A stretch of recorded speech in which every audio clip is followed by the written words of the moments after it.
बच्चों आज का हमारा टॉपिक सिंपल हार्मोनिक मोशन से ही जुड़ा हुआ है। आगे को ऑसिलेशन एंड वाइब्रेशन से रिलेटेड ये टॉपिक है। तो इसमें पहला टॉपिक आता है डैम्पिंग। तो इसको ऐसे समझते हैं जैसे कि हमने जब एसएचएम में पढ़ा था सिंपल पेंडुलम। तो सिंपल पेंडुलम में हमने प्रैक्टिकल करके भी देखा था। क्या देखा था कि ये जब ऐसे ऑसिलेट करता है तो धीरे धीरे क्या हो रहा था कि समय के साथ इसके ऑसिलेशन कम होते जाते हैं और हमने देखा था कि बाद में बिल्कुल छोटे होते जाते हैं इस तरह से।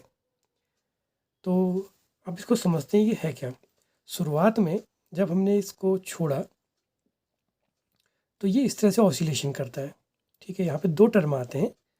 एक टर्म तो आता है फ्री ऑसिलेशन, फ्री ऑसिलेशन जिसको हम कहते हैं मुक्त दोलन हिंदी में, यानी कि जब आपके ऑसिलेशन फ्री होते हैं। फ्री का अर्थ ये है, नॉर्मली देखा जाए तो ऑसिलेशन कभी भी फ्री नहीं होते। अगर ऑसिलेशन फ्री होते तो इसका जो ये ऑसिलेशन है ये कभी कम नहीं होता। तो फ्री ऑसिलेशन एक्चुअली में होते क्या हैं कि जब ये कहा जाता है जैसे अब इसके ऑसिलेशन कम हो रहे हैं, तो ये क्यों कम हो रहे हैं, इसके पीछे कारण क्या है। क्योंकि यहाँ मौजूद है एयर। तो एयर इस पर क्या लगा रही है, एक रेजिस्टिव फोर्स लगा रही है, घर्षण बल लगा रही है, जिसके कारण इसके ऑसिलेशन समय के साथ लगातार धीरे धीरे कम होते जा रहे हैं। तो ये सारा कंसेप्ट किसका है, एयर के रेजिस्टेंस का। इमेजिन कीजिए कि अगर यहाँ पर एयर मौजूद नहीं होती, ठीक है ना, तो एयर अगर मौजूद नहीं होती तो क्या होता कि इसके ऑसिलेशन, जैसे पहला ऑसिलेशन था वो भी इतना ही होता, दूसरा भी इतना ही होता, तीसरा भी इतना होता। इसी तरह से सिर्फ सिंपल पेंडुलम ही नहीं, हम और भी किसी भी सिस्टम की बात कर सकते हैं। तो लगातार ये इसी ऑसिलेशन से करते जाता है, इतने ही इसके जो दोलन थे, ऑसिलेशन थे, वो इतने ही बड़े होते। तो इस ऑसिलेशन को हम लोग कहते हैं फ्री ऑसिलेशन। अब नेचर में फ्री ऑसिलेशन कहीं नहीं मिलता, क्योंकि अक्सर कोई भी प्रैक्टिकल जब हम करते हैं तो हमने देखा है कि ये ऐसा होगा पहला, तो दूसरा थोड़ा कम होगा, ये क्रम ऐसे चलते जाता है। क्यों? क्योंकि यहाँ पर क्या है, एयर का रेजिस्टेंस मौजूद है। कहीं एयर मौजूद होती है, कहीं पर फ्रिक्शन फोर्स होता है, कहीं पर कोई और फोर्स भी होता है, कहीं पर रफनेस होती है, कई और कारण भी होते हैं। इलेक्ट्रिक जो इंस्ट्रूमेंट्स होते हैं हमारे, इलेक्ट्रॉनिक इंस्ट्रूमेंट, उनके अंदर भी ऑसिलेशन होता है। तो वहाँ पर जो हीट होती है वो भी इसको रोकने का काम करती है। वहाँ पर half LI square half CV square, उसमें कई तरह की एनर्जीज पैदा होती हैं, तो वो उनके ऑसिलेशन को धीरे धीरे कम करती जाती हैं।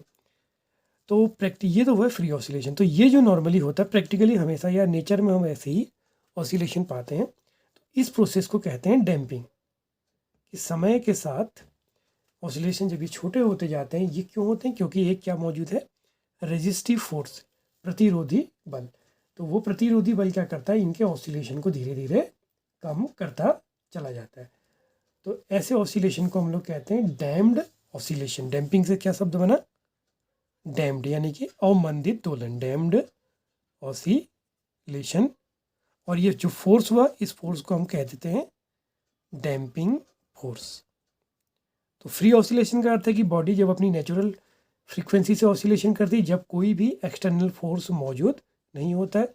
ये ऑसिलेशन तब होंगे जब क्या होगा, कोई एक्सटर्नल फोर्स जीरो नहीं होगा, कोई ना कोई फोर्स मौजूद होगा।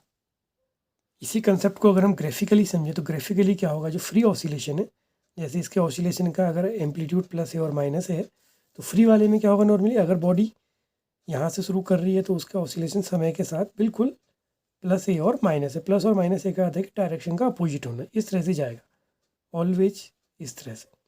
लेकिन जो हमारे अब नेचर में हमने कहा कि जो डैम्पिंग ऑसिलेशन, उसमें क्या होगा, अगर सपोज कीजिए ये प्लस ए है, ये माइनस है, तो अगर वो प्लस ए से शुरू हो रहा तो माइनस ए तक पूरा नहीं जाएगा, बल्कि धीरे धीरे इस प्रकार से वो कम होता चला जाएगा।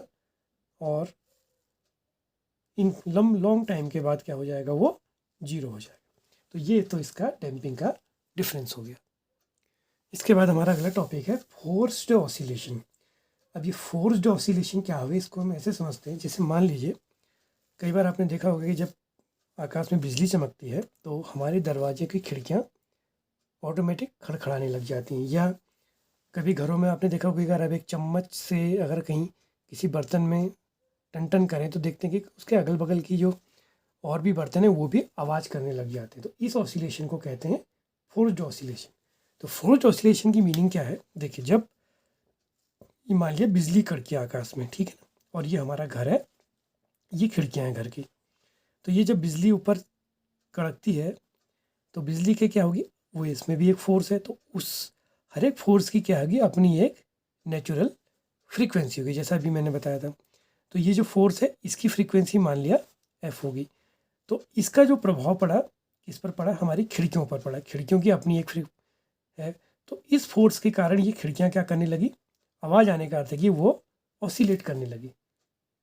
तो इसी तरह से भूकंप में भी होता है। तो मीनिंग क्या हुई, इस एक्सटर्नल फोर्स की फ्रीक्वेंसी के कारण ये खिड़कियाँ ऑसिलेट करने लगी। तो इस प्रोसेस को हम लोग क्या कहते हैं, फोर्स्ड ऑसिलेशन। यानी कि जब एक एक्सटर्नल फोर्स के कारण कोई दूसरी बॉडी ऑसिलेट करने लग जाती है तो इस तरह के ऑसिलेशन को कहा जाता है फोर्स्ड ऑसिलेशन।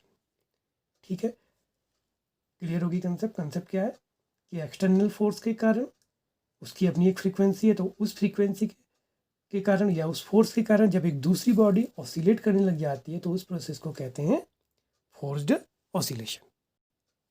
अब इसी जो भी हमने टॉपिक पढ़ा फोर्स्ड ऑसिलेशन, उसी से जुड़ा हुआ अगला टर्म है रेजोनेंस। इसको हिंदी में कहते हैं अनुनाद। तो ये है क्या, अब जैसा कि हमने शुरू में मैंने बताया कि हर एक बॉडी की ऑसिलेट करने की एक प्रॉपर्टी होती है। तो हर एक बॉडी ऑसिलेट करती है, उसकी अपनी एक क्या होती है, नेचुरल फ्रीक्वेंसी होती है। ये हर एक बॉडी की बात कर रहे हैं। तो अब जो हमने फोर्स्ड ऑसिलेशन पढ़ा उसमें हमने क्या पढ़ा कि एक आपके पास एक्सटर्नल फोर्स है, इस फोर्स की अपनी एक फ्रीक्वेंसी है। और मान लीजिए यहाँ जो हमारी बॉडी है, सपोज कीजिए कि अगर सिंपल पेंडुलम ही मैंने लटका रखा है, तो इस सिंपल पेंडुलम की भी क्या है, अपनी एक फ्रीक्वेंसी होती है। सपोज इसकी फ्रीक्वेंसी F1 होगी, इसकी फ्रीक्वेंसी F होगी। अब जो ये फोर्स होगा एक्सटर्नल वाला, ये कुछ इस तरह का भी हो सकता है। जैसे कि कंसेप्ट में अगर आपको बताऊँ, F = F0 साइन कुछ FT टाइप का होगा, ठीक है ना। तो अब क्या हुआ कि इसके कारण ये क्या करेगा, ऑसिलेट करेगा, ठीक है ना। अब हमें ये भी पता है कि जब ऑसिलेशन है ये अधिकतम कब होंगे, जब फोर्स मैक्सिमम होगा।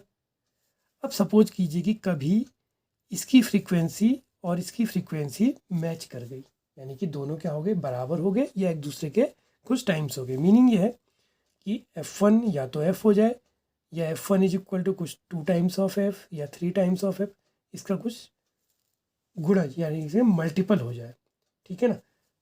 समझना, एक्सटर्नल फोर्स की फ्रीक्वेंसी उस बॉडी की नेचुरल फ्रीक्वेंसी के इक्वल हो जाए या उसका एक मल्टीपल हो जाए। तो उस केस में क्या होता है कि जो ये बॉडी है इसके ऑसिलेशन क्या हो जाते हैं, मैक्सिमम हो जाते हैं। तो उस समय जब ये ऑसिलेशन मैक्सिमम हो जाते हैं तो उस प्रोसेस को कहा जाता है या उस घटना को कहा जाता है रेजोनेंस। क्लियर हुआ क्या कंसेप्ट है। जब हमारा जो एक्सटर्नल फोर्स है जिसके कारण बॉडी ऑसिलेट कर रही है उसको कहते हैं फोर्स्ड ऑसिलेशन। उसकी एक कंडीशन है कि जब एक्सटर्नल फोर्स की फ्रीक्वेंसी इस बॉडी की नेचुरल फ्रीक्वेंसी से मैच करती है तो उस समय ऑसिलेशन हो जाते हैं मैक्सिमम। उस प्रोसेस को कहा जाता है रेजोनेंस।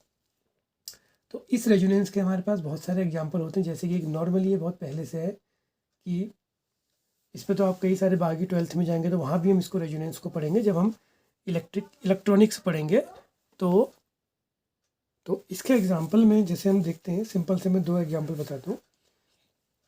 जैसे कि कहा जाता था कि जब आर्मी किसी ब्रिज को क्रॉस करती है तो ये कहा जाता था कि सारे जो आर्मी की बटालियन है उन सारी बटालियन माना अगर 100 उसमें आर्मी के पर्सन हैं, आर्म पर्सनस हैं, तो ये कहा जाता था कि सभी लोगों को अपने पैर एक साथ जब ये पुल में नहीं पटकने होते थे। मीन अगर 50 आगे वाले पैर उस समय पटक रहे तो 50 लोगों के पैर उस समय ऊपर को आने चाहिए। वो यूँ कहते हैं कि जब इन पर्सनस ने इस पुल में अपने पैरों को चलते समय जब पैर टकराएगा पुल से तो क्या होगा, पुल में ऑसिलेशन होंगे क्योंकि एक एक्सटर्नल फोर्स मिल गया, पुल की अपनी फ्रीक्वेंसी होगी।